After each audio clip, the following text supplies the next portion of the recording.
Hello, everyone, and welcome to our show, Speak and Grow, Learn English Now. I am Jessica, and I am delighted to have you with us today. Hi, listeners, and welcome. I am Mark, and together we will explore some exciting news and useful language tips. Today, we are going to discuss an important news event that has caught the attention of many. President Trump has signed executive orders that impose tariffs on goods imported from Canada, Mexico, and China. These tariffs are expected to affect a large number of products that come into the United States. That is right, Jessica. The orders apply a 25% tariff on all goods imported from Canada and Mexico, with the exception of Canadian energy products, which face a 10% tariff. Chinese goods will also be subject to a 10% tariff. The affected countries supply over one-third of the products brought into the United States, and these changes could impact many American businesses and households. Indeed, Mark. The news event also shows that the tariffs could lead to higher prices for consumers. Many companies might pass the increased costs on to their customers. This may mean that everyday items such as groceries and even vehicles could become more expensive. Moreover, experts expect that these measures may contribute to a temporary rise in inflation.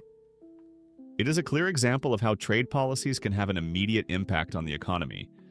We see that when governments change trade rules, the ripple effects are felt by businesses and families alike. This news event is important because it affects not only the countries involved, but also the everyday lives of millions of people. Let us now discuss some key vocabulary and expressions that are related to this news event. We have a few important words to explore today. The first word is tariff.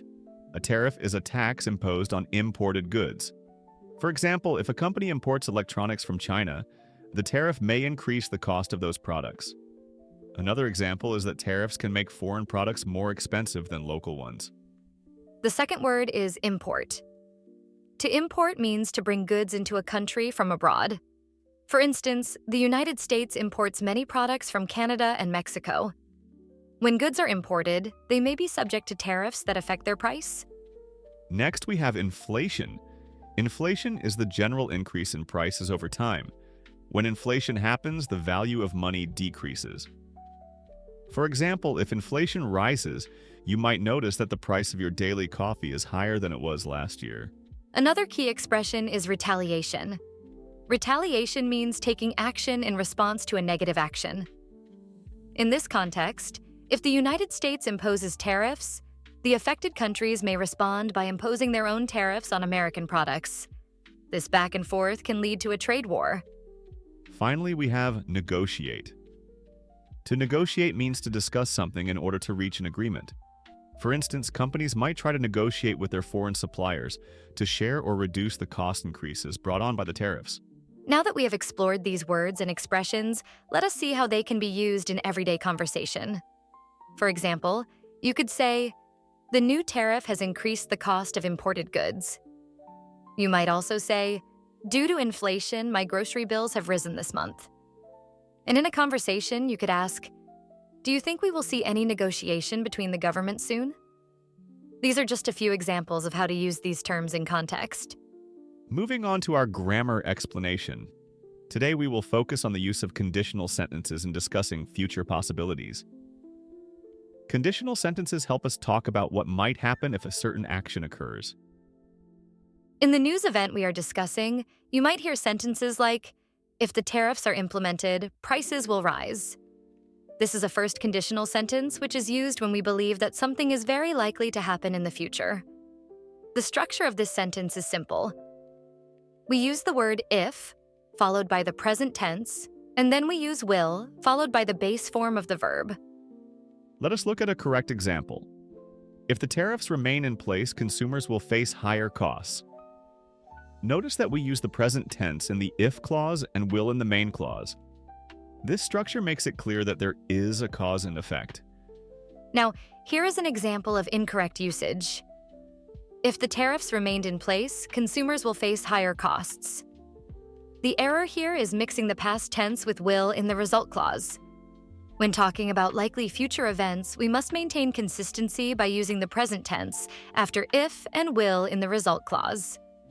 Another correct example might be, If companies try to pass the cost on to customers, inflation might increase.